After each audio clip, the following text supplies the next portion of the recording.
സതീശൻ ദാമോദര മേനോൻ എന്ന പ്രയോഗത്തെ പൊളിച്ചടുക്കി സോഷ്യൽ മീഡിയയിലൂടെ പ്രതിപക്ഷം മാത്രമല്ല ഭരണപക്ഷത്തെ ചിലരും രംഗത്ത് വന്നിരുന്നു.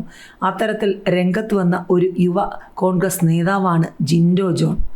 ഏതായാലും പൂക്കി മേനോൻ സോഷ്യൽ മീഡിയയിൽ ഒരു വശത്ത് തരംഗമാണ് എന്നുള്ള ചർച്ചകൾ നടക്കുമ്പോൾ മറുവശത്ത് യുവ കോൺഗ്രസ് നേതാക്കന്മാർ തന്നെ സംസ്ഥാന സർക്കാരിലെ ചില വീഴ്ചകളെ വലിച്ചു കീറുകയാണ്, തുറന്നു കാട്ടുകയാണ്, ജാഗ്രത പാലിക്കണമെന്ന് പറയുകയാണ്. സണ്ണി ജോസഫിന്റെ അളിയന്റെ നിയമനം, മറ്റൊരു പ്രധാനപ്പെട്ട നിയമനം, പ്രശാന്തിന്റെ രാജി, ഇങ്ങനെ നിരവധി വിഷയങ്ങൾ അത് ചൂണ്ടിക്കാട്ടിക്കൊണ്ട് അഡ്വക്കേറ്റ് ജിൻഡോ ജോൺ തന്നെ രംഗത്ത് വന്നതോടെ ഭരണപക്ഷം വെട്ടിലായിരിക്കുകയാണ്. കൈപൊള്ളി, കണ്ണു തുറന്നു, നിയമനങ്ങളിൽ ജാഗ്രതയോടെ മുഖ്യമന്ത്രി വി.ഡി. സതീശൻ. മന്ത്രി സണ്ണി ജോസഫിന്റെ പേഴ്സണൽ സ്റ്റാഫിൽ സഹോദരി ഭർത്താവും അഡ്വക്കേറ്റ് ജനറലിൻ്റെ ഓഫീസിൽ ദേവസ്വം സ്പെഷ്യൽ പ്ലീഡറായി ശബരിമല സ്വർണ്ണക്കൊള്ള കേസിലെ പ്രതിയുടെ അഭിഭാഷകനും ഇടം പിടിച്ചത് വി.ഡി. സതീശൻ സർക്കാരിൻ്റെ കണ്ണ് തുറപ്പിച്ചു. രണ്ടുപേരെയും അതിവേഗം മുഖ്യമന്ത്രി ഒഴിവാക്കിയെങ്കിലും അതുണ്ടാക്കിയ പ്രതിച്ഛായ നഷ്ടം വലുതാണ്. നടത്തിയ നിയമനങ്ങൾ സ്ക്രീനിങ്ങിന് വിധേയമാക്കാനും മുഖ്യമന്ത്രി നിർദ്ദേശിച്ചു.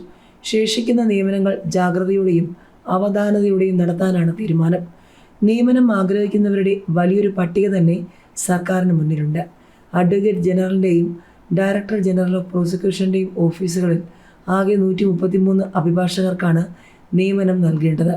നിയമനം ലഭിച്ച 90 പേരുടെ കൂട്ടത്തിലാണ് ശബരിമല സ്വർണ്ണക്കൊള്ള കേസിൽ പ്രതിസ്ഥാനത്തുള്ള സ്മാർട്ട് ക്രിയേഷൻസിൻ്റെ കേസ് വാദിച്ചിരുന്ന അഭിഭാഷകൻ കെ വി പ്രദീപ് ഇടം പിടിച്ചത്. അദ്ദേഹത്തിൻ്റെ ഒഴിവിൽ ഉൾപ്പെടെ ഇനി 44 പേരെ നിയമിക്കണം. അഡ്വക്കേറ്റ് കെ വി പ്രദീപ് എങ്ങനെ പട്ടികയിൽ ഉൾപ്പെട്ടു എന്നതിലെ ദുരൂഹത നിലനിൽക്കുകയാണ്. അസംതൃപ്തി യൂത്ത് കോൺഗ്രസിലൂടെ പ്രകടമാവുകയും ചെയ്തു. കൂട്ടത്തിലും കൺമുന്നിലും ഉള്ളവരെ കാണാതെ ശുപാർശകളിലെ പ്രാമുഖ്യം മാത്രം കാണരുതേ എന്ന സമൂഹ മാധ്യമത്തിലൂടെ പ്രതികരിച്ചത് youth Congress general secretary doctor Jindo ജോണാണ്. സർക്കാർ തിരുത്തിയെങ്കിലും ശബരിമല കേസുള്ള കാലത്തോളം പ്രതിപക്ഷത്തിൻ്റെ ആക്ഷേപം കേൾക്കേണ്ടി വരും എന്നതാണ് കോൺഗ്രസിനെയും UDFിനെയും അസ്വസ്ഥമാക്കുന്നത്. ചുരുങ്ങിയ മണിക്കൂറെ സ്പെഷ്യൽ പ്ലീഡർ ചുമതലയിൽ ഇരുന്നുള്ളൂവെങ്കിലും ശബരിമല കേസുമായി ബന്ധപ്പെട്ട രേഖകൾ അഡ്വക്കേറ്റ് പ്രദീപിൻ്റെ കൈവശം എത്തിക്കാണുമെന്ന ആരോപണം പ്രതിപക്ഷ നേതാവ് പിണറായി വിജയൻ ഉന്നയിച്ചത് ഇതിൻ്റെ സൂചനയാണ്. സ്വർണ്ണക്കൊള്ള കേസിൽ അട്ടിമറി സംശയവും അദ്ദേഹം പ്രകടിപ്പിച്ചു. RSS അജണ്ടയുടെ സന്ദേശമാണ് ഈ നിയമനം നൽകുന്നത് എന്നായിരുന്നു CPM സംസ്ഥാന സെക്രട്ടറി MV ഗോവിന്ദൻ്റെ വിമർശനം. മന്ത്രിമാരുടെ പേഴ്സണൽ സ്റ്റാഫ് നിയമനവും കടമ്പയെ നിൽക്കുന്നു. ചുരുക്കം മന്ത്രിമാരാണ് നിയമനം പൂർത്തിയാക്കിയത്. നിരവധി ശുപാർശകൾ സർക്കാരിന് മുന്നിലെത്തുന്നുണ്ട്. ഈ നിയമനങ്ങളിലും എല്ലാവിധ പരിശോധനകളും നടത്തി സുതാര്യമാക്കാനാണ് നീക്കം.